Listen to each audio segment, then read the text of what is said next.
poblacional de patógenos y factores de riesgo causales de mastitis en el lato de bovinos pues de la boca. Y está presentado por, si quiere hágase aquí para que es que allá, desde allá, cuando ustedes se paran ahí, la fila de allá no. Muy buenos días, chicos. Pues, como ya lo mencionó Juanito, pues nuestro caso es básicamente el seguimiento de mastitis poblacional con las vacas de acá de la universidad. Esto es presentado por mis compañeros Dana Velosa, Oscar Roballo y yo, Valeria Molina. Y nuestro tutor, el que nos ayuda a guiar todo el caso, es el doctor Diego Ordóñez. Bueno, nuestro motivo de consulta es el seguimiento rutinario de la mastitis en el lato bovino de la UCA, donde se evidenció una disminución en la producción láctea del 10%. En la caracterización tenemos que están ubicados en Bogotá, acá en la universidad. Su fin zootécnico es la producción lechera y la práctica universitaria. La temperatura oscila de 10 a 17 grados centígrados. El tipo de forraje que consumen es quicuyo, trébol rojo y raíz grasa. El sistema productivo es doble propósito y están semiestabulados. También cuentan con bretes y rotación de potreros, donde el área destinada para esto es de aproximadamente 6.000 metros cuadrados. En la anamnesis tenemos que el plan nutricional está conformado por concentrados con 18% de proteína, una mezcla entre melaza, torta de pan mixto, semilla de algodón y harina de maíz. También consumen enopangola, sal mineralizada 300 gramos al día y grasa sobrepasante 400 gramos al día. También consumen agua al libitum. Cabe resaltar que esta es la dieta base que tienen los bovinos, pero dependiendo, digamos, cada uno tiene su porción establecida según sus requerimientos. Tenemos que se desparasitaron el 14 de noviembre del año pasado con flambendazol a 5 miligramos por kilo y se vacunaron contra fiebre aftosa el 16 de noviembre con 2 miligramos intramuscular. En enfermedades previas tenemos que ya ha habido mastitis bovina y por eso se hace este seguimiento. Y los tratamientos han sido con Flumastin, Meloxidol y Cutamicol. Y la producción diaria promedio que tienen es de 26 litros. En la reseña tenemos ya a los pacientes, entonces la primera es Dorothy. Ella es una Normando Brahman, pesa 393 kilogramos, tiene 1 año y 8 meses, ha tenido un parto y a la fecha los días de lactancia eran 19. Su producción láctea promedio diaria es de 6 litros y está vacía actualmente. La siguiente es Daniela, ella es una Normando, pesa 466 kilos, tiene 4 años y 7 meses, ha tenido 2 partos y los días en lactancia a la fecha eran 211. Ella, su producción diaria promedio es de 8.6 litros y actualmente se encuentra en gestación. Sigue Reina, ella es una Normando Holstein, pesa 432 kilos, tiene 3 años y 9 meses, ha tenido un parto, a la fecha estaba en 197 días de lactancia, su producción diaria promedio es de 7.1 litros y ella se encuentra vacía. Y la última es Prada, ella es una pardo suizo Jersey, pesa 603 kilos, tiene 5 años y 1 mes, ha tenido un parto, a la fecha estaba en 291 días de lactancia, su producción diaria promedio es de 8.4 litros y ella está en gestación. En la producción láctea semanal evaluamos un total de 5 semanas, desde el 15 de febrero hasta el 22 de marzo, donde la cantidad de litros de Dorothy fue de 179, Daniela 305 litros, Reina de 259 litros y Prada de 304 litros. En total, aproximadamente en estas 5 semanas se obtuvieron 1000 litros de leche. En el examen clínico general tenemos que Dorothy, Reina y Prada tenían todos los parámetros dentro del rango, a excepción de Daniela, que ella en los linfonodos se le halló una linfadenitis en el linfonodo supramamario derecho. En el examen de la glándula mamaria, Dorothy, Prada y Reina también salieron negativas en los parámetros a evaluar, pero Daniela en el cuarto posterior derecho se evidenció calor, dolor, rubor y edema, y tuvo unos cambios en la leche eliminando taches. También de este cuarto. Ya como otro examen de la glándula mamaria vamos a basar en el score de pezones, donde pues básicamente va a medir el grado y la postura y la rugosidad del pezón, en donde pues podemos darnos cuenta que Dorothy Prada pues nos dio negativo este grado. Reina también nos dio negativo, sin embargo en Daniela pues ya se clasificó como un grado 2 en el cuarto posterior derecho, que quedó presencia de niños rugos. En la conformación de aplomos también se realizó esta conformación en los aplomos de la ure, y en Dorothy el cambio o el hallazgo que evidenciamos fue en el ligamento suspensorio de la ure, que fue débil, la dirección de los pezones es incorrecto, y en Daniela pues básicamente casi todos los parámetros están alterados, menos la distancia entre pezones. La inserción de la ure en Daniela es incorrecto también, y pues el ligamento de la ure también es débil, al igual que Dorothy. Ya en Reina, el único hallazgo anormal que tuvimos fue la distancia entre pezones, que pues, se clasificó como incorrecto. Igualmente en Prada, que el ligamento suspensorio de la ure también es débil y la distancia entre pezones fue incorrecta. Bueno, de aquí sacamos de la lista de problemas que la dividimos en dos partes. Con respecto a los problemas productivos, tenemos la disminución de la producción láctea al 10% y la conformación de los aplomos. Mientras que en los problemas ya clínicos se ve la eliminación de coágulos en el cuarto pues, afectado de Daniela, el proceso inflamatorio que está pasando la glándula mamaria de Daniela y bueno, el grado 2 con respecto al análisis del score de pezones, además del aplomo de la ure. Con respecto al diagnóstico presuntivo, tenemos una mastitis bovina bacteriana, posiblemente causada por estafilococos, streptococos y Escherichia coli, mientras que los diferenciales vienen siendo otro tipo de mastitis, como la contagiosa, la ambiental y la micótica, estas generadas por otro tipo de patógenos. En los planes diagnósticos se tomaron en cuenta el CMT, el cultivo microbiológico y la bioquímica sanguínea, bioquímica bacteriana, perdón. Y los resultados del CMT de cada una de las vacas fue que de Dorothy tenemos un resultado negativo en todos los cuartos.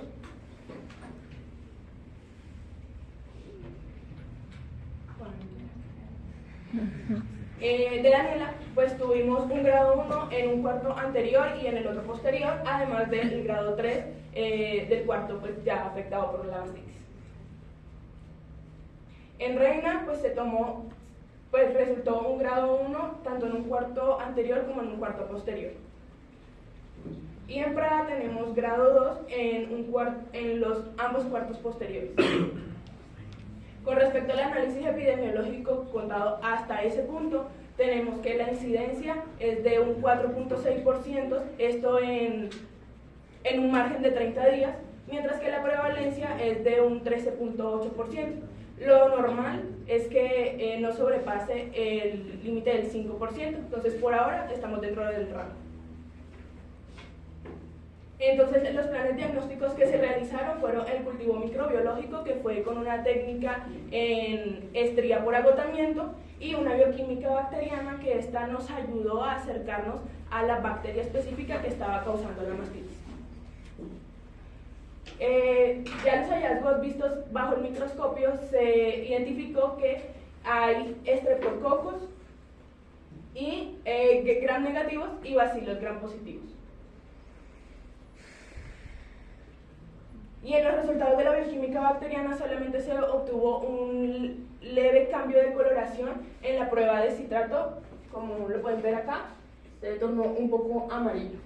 Y esto nos lleva pues al diagnóstico presuntivo por mastitis infecciosa causado por Shigella.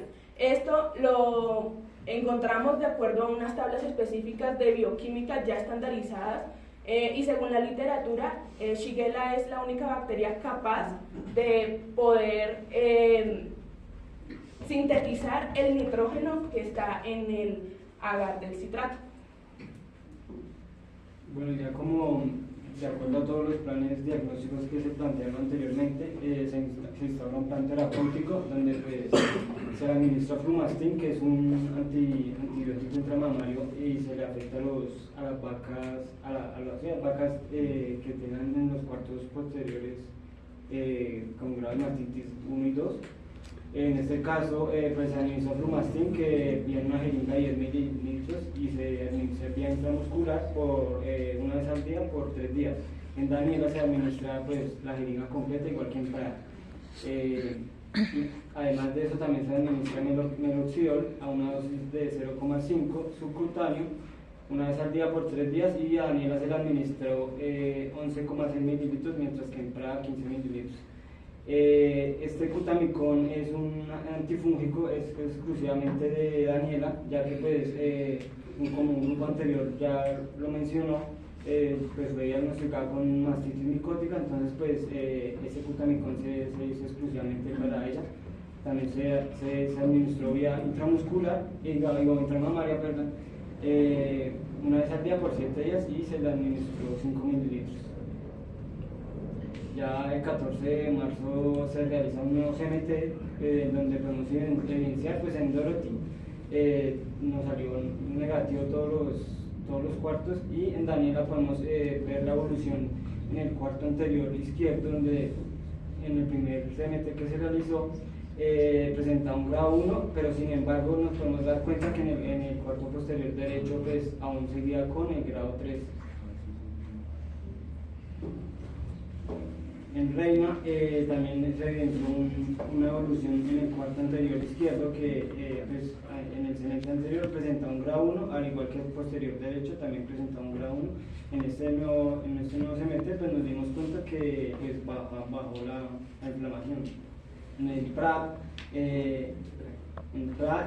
también hubo una evolución donde en los cuartos posteriores, pues en el anterior CMT era un grado 2 y este pues ya salió grado 1. En la epidemiología tenemos que pues, la mastitis bovina es la infección de la glándula mamaria que se puede dar debido a diferentes factores. Y como ya lo mencionamos, en este caso fue por Shigella spp. Esta es una bacteria gram negativa, no es porulada, de la familia Enterobacteriaceae. Entonces, encontramos un artículo donde evalúa la incidencia de esta bacteria en mastitis y nos dijo que en Pamplona la incidencia es del 2% y en Pamplonita es del 3.1%.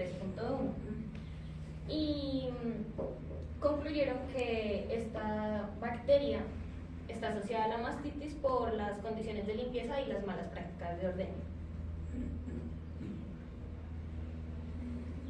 Con respecto a los factores de riesgo que desencadenan la mastitis, en general tenemos la higiene en la rutina de ordeño, el manejo inadecuado de la alimentación, la acumulación de materia fecal, en este caso en los potreros, condiciones ambientales, agentes patógenos presentes, conformación de los aplomos y la deficiencia en el control veterinario. Pero específicamente para este caso solamente se tenían en cuenta la acumulación de materia fecal, las condiciones ambientales, los patógenos presentes y la conformación de los aplomos.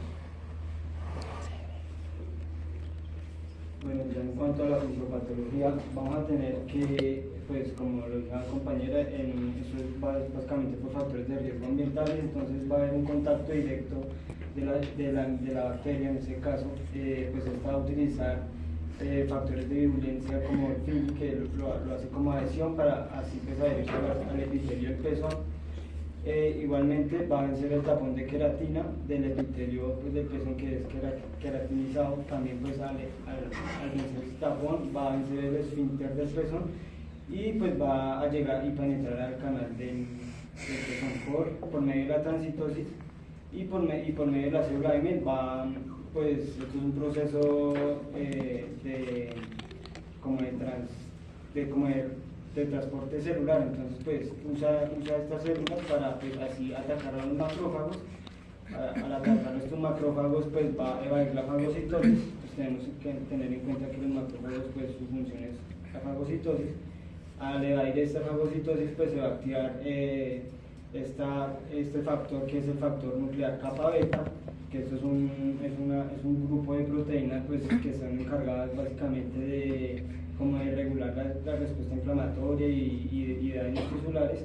Además de eso, pues va a haber una pérdida de la permeabilidad de la barrera epitelial, lo que va a generar pues que Shigella pues haya una invasión masiva del epitelio por medio pues de estas proteínas que pues se tienen ya presentes como factores de virulencia, que es la IPA-A, la IPA-B y la IPA-C, más el tipo de secreción tipo 3, que si lo recordamos es el inyectosoma, en donde pues básicamente va a inyectar material genético a la célula. En este caso nos va a producir la apoptosis de los macrófagos, y aquí igualmente pues también se libera el factor de necrosis tumoral, que también es el encargado pues de producir la apoptosis de los macrófagos. Esta apoptosis va a liberar o se va a activar la caspasa 1, que también son proteínas del complemento que básicamente van a regular la respuesta inflamatoria. Posterior a la apoptosis de los macrófagos se va a liberar interleuquina beta, que esta pues va a estar encargada básicamente, pues, es un mediador de inflamación aguda. Cuando hay una inflamación aguda, pues esta interleuquina se libera. Además también se va a liberar la interleuquina 18, que esta pues va a hacer la activación de las células natural killer. Al activarse estas células, pues va a haber una quimiotaxis de polimorfonucleares, especialmente en neutrófilos, y pues se van a activar el interferón gamma. Y todo esto en conjunto nos va a desencadenar una respuesta inflamatoria.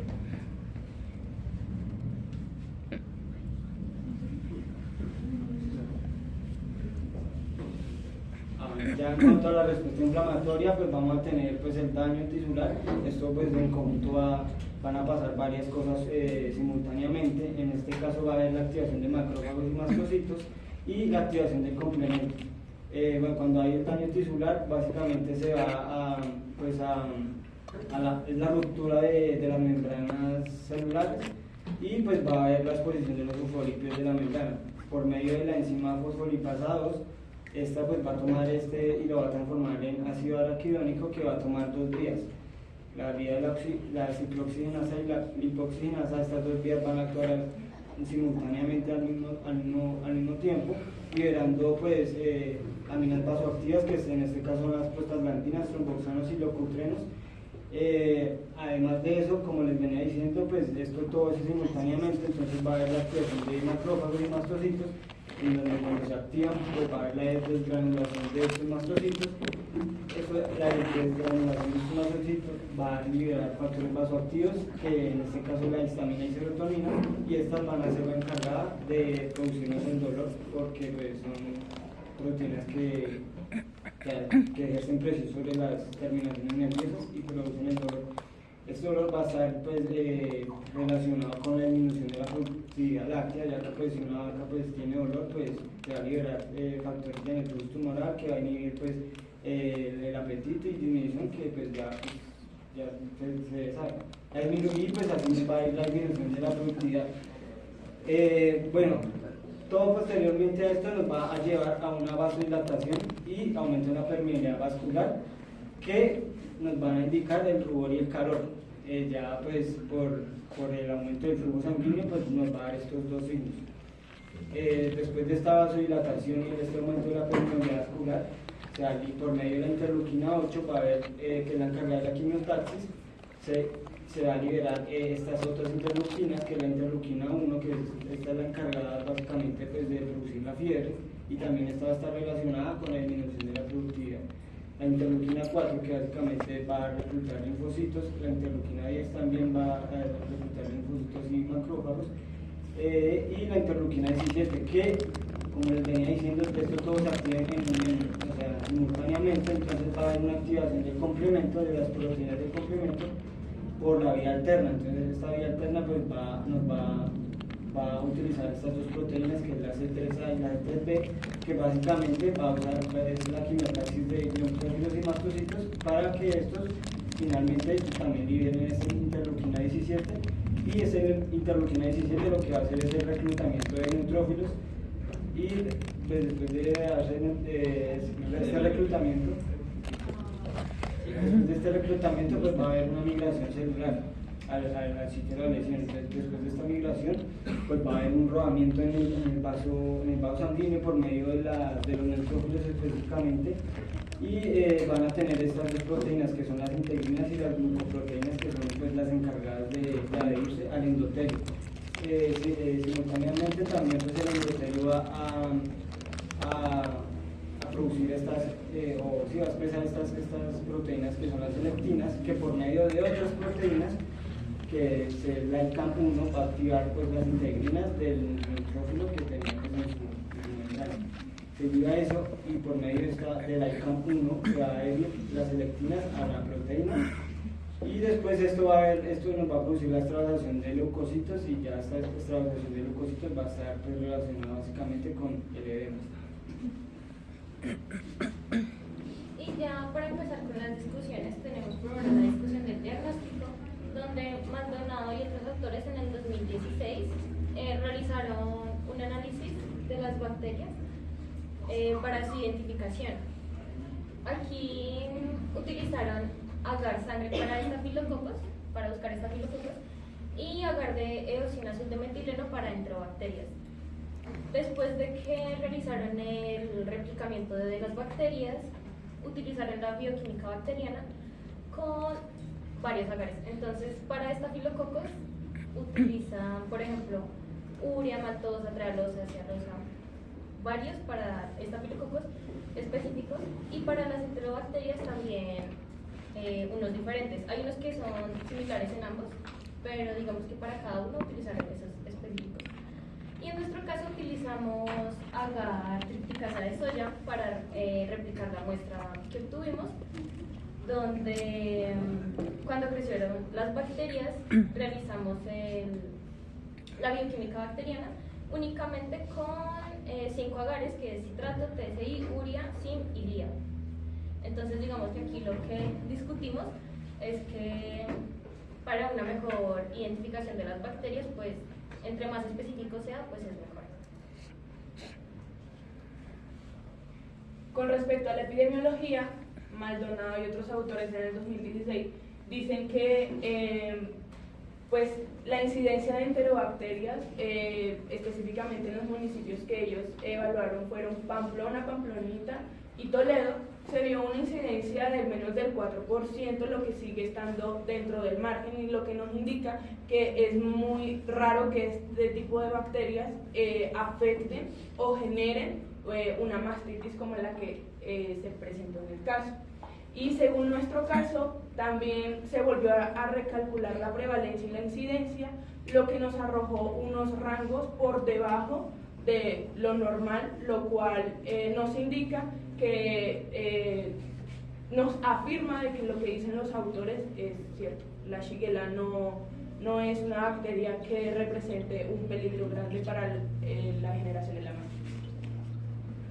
Ya en discusión de tratamiento, según Sayed y Kamel en el 2021, pues han demostrado que las fórmulas con nanofármacos han sido eficientes para la mastitis y ha surgido como una solución prometedora en cuanto al uso de estos nanofármacos, y pues también dicen que al administrar directamente estos en la ubre, pues va a maximizar su eficacia, y pues también va, además de tratar la infección, sirve como un método profiláctico pues para prevenir dicha enfermedad, ¿no? También hay otros estudios de este mismo caso, donde pues se demostraron que estos nanofármacos disminuyen pues, la actividad de lactato deshidrogenasa y los niveles de ATP dentro de las bacterias, lo que nos va a indicar pues como una regulación energética ineficiente, y pues la viabilidad de la bacteria se va a ver afectada y pues la infección finalmente se va a erradicar.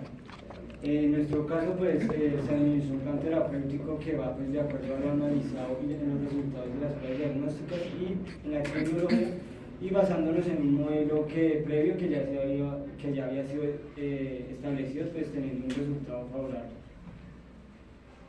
Con respecto a la prevención y control, nosotros llegamos a analizar que la recalibración de la presión de la máquina de ordeño se debe tener muy en cuenta, el sellado de los 15 segundos por cada pezón, el realizar el procedimiento de ordeño correctamente, no sobrepasarse del tiempo de ordeño específicamente en cada cuarto que esté produciendo la leche, el tratamiento oportuno y adecuado para cada uno de los casos de mastitis, mantener los registros de las vacas tratadas y evaluadas y la actualización de los antibióticos que se les administra, e identificar los factores de riesgos y asimismo mediarlos. En recomendaciones tenemos que primero la máquina de ordeño se le debe realizar mantenimiento 2 veces al año, que hay que tener precaución en el posordeño, hay que cambiar la solución con la cual se está realizando el sellado, que se les puede administrar alimento como pasto de corte, heno o ensilaje, realizar un mejoramiento genético enfocado hacia la mejora en la conformación de los aplomos, continuar también con el monitoreo de CMT y los cultivos microbiológicos para evidenciar si hay de pronto otros patógenos y demás. Rotación de moléculas en el tratamiento y, pues, de los más importantes, tener unas buenas prácticas de ordeño. Ya como conclusión de nuestro caso, pues concluimos que dentro de los objetivos y estudios realizados, los factores de riesgo más importantes para la presentación de la mastitis infecciosa ambiental, aparte del manejo claramente, que se debe considerar y tener en cuenta las fuentes hídricas que se están utilizando en el momento del ordeño, ya que Shigella y pues Aspergillus, que fue el hongo pues encontrado en Daniela, no son muy comunes en la incidencia de mastitis subclínica bovina.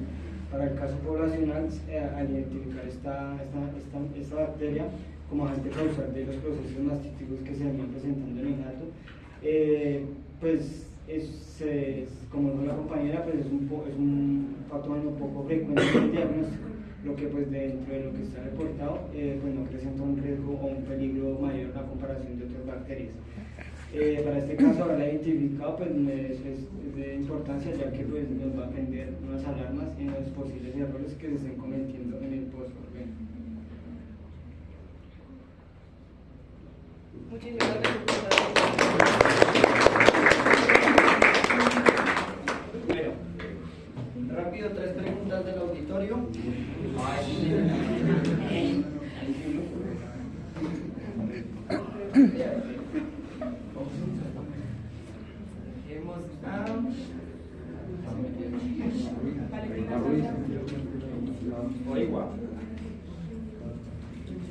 Y después otro por allá, Santiago, y otro por allá, Juan Pablo.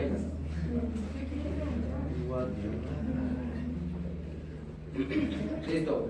Sandra. ¿Cuál es el rango de las células somáticas en cada, grado mencionario? Bueno, cuando se presenta pues negativo, quiere decir que hay una acumulación de células somáticas entre el 0 a 200.000 células somáticas. Del grado 1 va de 200.000 a 1.200.000. Del grado 2 va de 1.200.000 a más de 5 millones de células somáticas. Y el grado 3 va de más de 5 millones de células somáticas. Santiago. Una pregunta, ¿qué son los nanofármacos? Y ahí Pues según en el estudio, es que el estudio no fue aquí en Colombia, fue en Polonia, en Asia.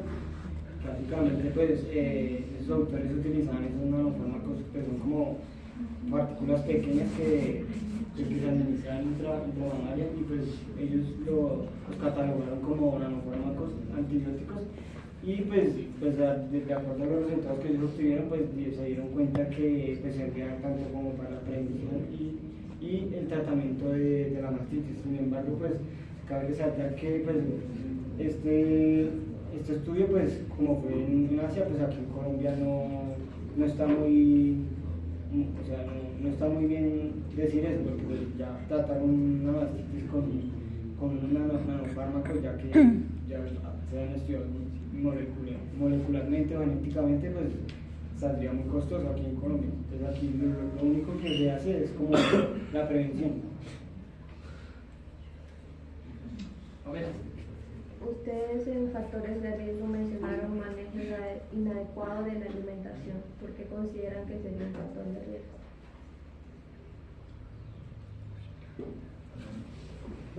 Porque según el alimento le va a dar los nutrientes al animal para poder defenderse y fortalecer la inmunidad. en caso de que no se le dé el alimento correcto o que no se tengan los nutrientes pues que requiera, no va a tener esa fortaleza para poder combatir el patógeno de manera inmunitaria sin todavía meter, pues todavía hacer el tratamiento. ¿Listo? Profe, ¿arrancas tú o arrancas yo?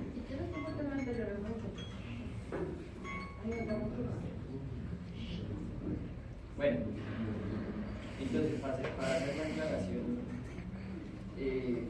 ya que comienzo con esta intervención, el manejo de la alimentación es importante porque si yo administro, por ejemplo, una suplementación a destiempo, no se da la liberación de la oxitocina de la máquina en el momento adecuado. Si no se da la liberación de la oxitocina en el momento adecuado, puede quedar manantes de leche y eso puede ser un producto de mastito adicional a lo que dice Valeria. Pero pues digamos que ahí patinaron, pero pues eso creo que lo tenían claro varias veces. Bueno, arranco yo. Listo, resulta que ustedes tienen un caso, pues digamos que ustedes pudieron hacer los cultivos aquí, ¿cierto? Y pues esto es por docencia, entonces pues digamos que la universidad paga con ustedes, no mucho paga con el. Pero si yo tengo este caso en la finca, ¿qué hubieran hecho ustedes para tomar las muestras de leche o para controlar las vacas? ¿Qué hubieran hecho? Pues como tal, pues eso pues se hace aquí en el ámbito pues académico, pues ya que todos tenemos la facilidad de estos diagnósticos, pero pues en campo pues la prueba reina sería el CMT. Sí, por eso, yo le pongo el ejemplo, resulta que tengo 100 vacas en tengo 50 vacas con mastitis y no sé qué tienen, y no les hace, no funciona mucho bien. ¿Qué hubiera hecho usted de esas 50 vacas que tienen mastitis? Para decir a cuál le toma la muestra o cómo hace esa recolección. Bueno, ahí se podría hacer un cultivo, pues teniendo en cuenta pues, los resultados del CMT, se podría tomar muestras de leche de los cuartos afectados y pues se hace un cultivo en pool, y pues de acuerdo a eso pues va bajando pues, los costos también con un cultivo, pues es más que todo epidemiológicamente.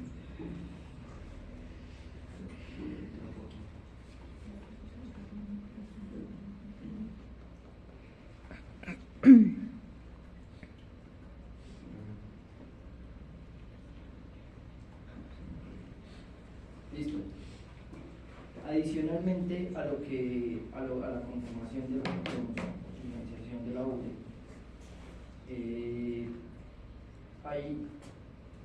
¿ustedes creen que el equilibrio de la URE, el hecho de que la URE esté desequilibrada, puede impactar en un exceso de presión en unos cuartos más que en otros? Si yo tengo una URE desequilibrada.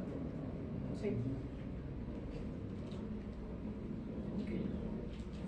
Ahora, ¿qué impacto tiene el hecho de que este animal tenga, o que estos dos animales tengan un ligamento suspensorio de la ubre que sea débil?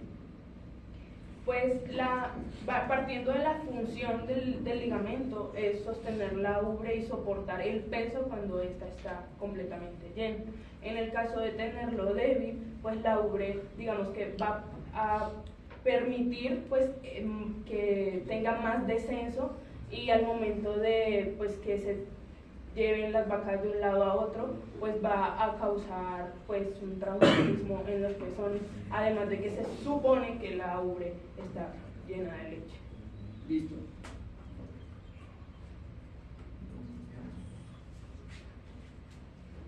¿Cuánto se demoraron ustedes haciendo el cultivo y la bioquímica? En todo el procedimiento total nos duramos como una semana y media. Entonces, desde que tomaron las muestras hasta que salió el resultado. ¿Qué hacen ustedes mientras tanto?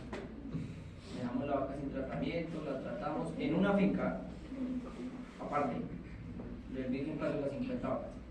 ¿Qué hacen ustedes mientras el laboratorio les envía resultados? ¿Qué tratamiento instaurarían? Pues trataríamos pues con un antiinflamatorio para bajar la cantidad de psicosomáticos que es importante tener en cuenta que cuando yo tengo mastitis, tengo que, si utilizo antibiótico sistémico que tenga llegada a la glándula mamaria, o si utilizo antibiótico intramamario, esa leche tengo que descartar. Si yo tengo una vaca que tiene mastitis, en un pezón solamente, y ese solo pezón necesita antimastitis, ¿qué hago yo para ordeñar esa vaca o para manejarla? Mejor dicho, ¿cómo hago yo? Descarto la ordeño toda, descarto toda la leche. ¿Qué tengo que hacer con la leche? Porque sí, o sea, en teoría tiene tiempo de retirar leche.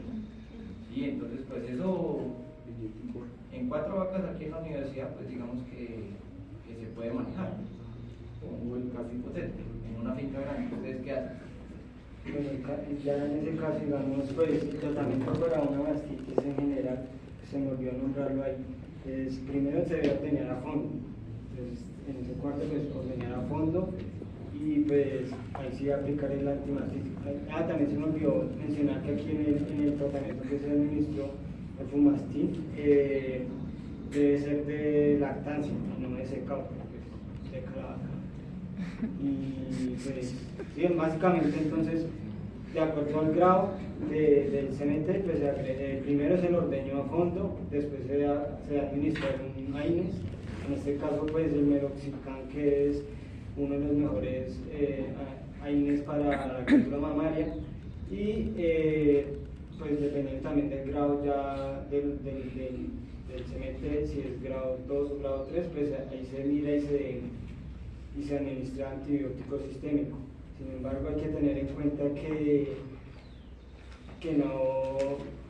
o sea, que si se aplica un antibiótico sistémico y un antibiótico intramamario, que pues que estos dos antibióticos tengan sinergia entre sí, pues para que no se vaya a ver como, para que no se antagonice, básicamente. También pues también recordar que no está recomendado administrar glucosamina, ya que pues esto fue el primer antibiótico que se utilizó para tratar la mastitis. Entonces ya este antibiótico ya tiene pues ya mucha resistencia a bacterias. Listo. Luego, me encantó.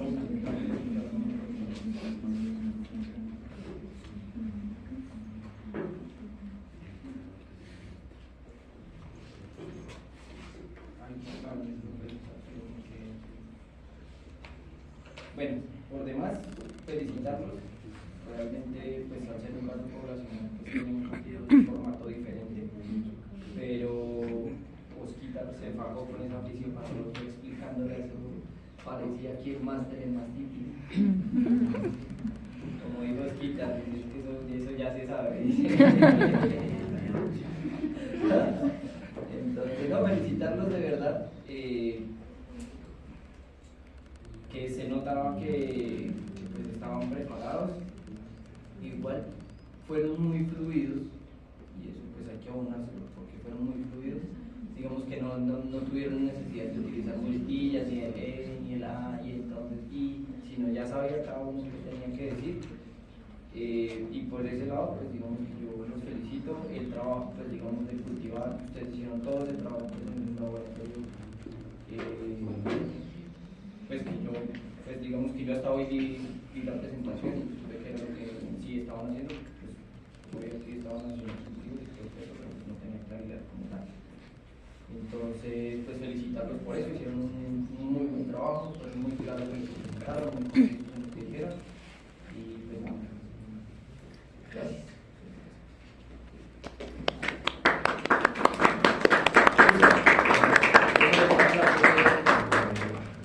Viviana, y los de la otra presentación ya tienen la diapositiva lista, ya tienen todas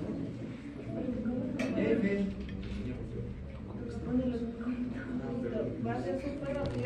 Como ustedes saben, mi fuerte no son los animales grandes, tampoco la parte de medicina poblacional. Pero pues sí, obviamente debo destacar el hecho de que hubiesen hecho los cultivos, que hubiesen identificado. Osquitar dijo algo bastante interesante, fue la parte de la resistencia a los antimicrobianos o los antibióticos. No sé si alcanzaron a hacer antibiogramas.